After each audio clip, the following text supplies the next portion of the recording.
California versus Texas. Is there any comparison? No. But let's prove a point. When it comes to population, there is no comparison. That's because California is the most populous state in the country. How about minimum wage? Fun fact, Texas uses the federal minimum wage because no state law has been passed to set a different, higher wage. That means workers in Texas only make $7.25 an hour. In contrast, California's minimum wage is $16.50. That means the minimum wage in California is more than double what it is in Texas. California is a donor state, contributing more in federal taxes than it receives in federal spending.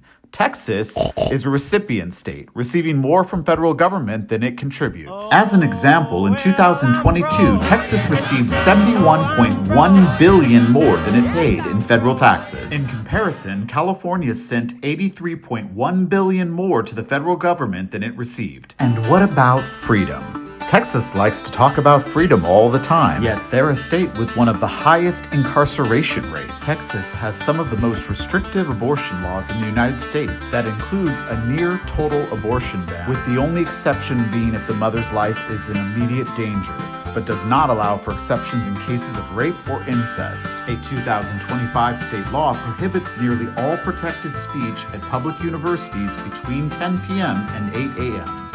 Texas has also passed laws to limit the ability of local governments to create regulations that differ from state law. Texas has even limited which books you can read or what bathroom you can use. In contrast, California ensures abortion access and safeguards access to gender-affirming care, has legal cannabis, allows physician-assisted suicide. Unlike Texas, California also permits direct-to-consumer sales. It also has fewer people in prison on a per capita basis compared to Texas. But let's get to the reason for this video. Prop 50 is a response to what has already occurred in Republican-led states like Texas.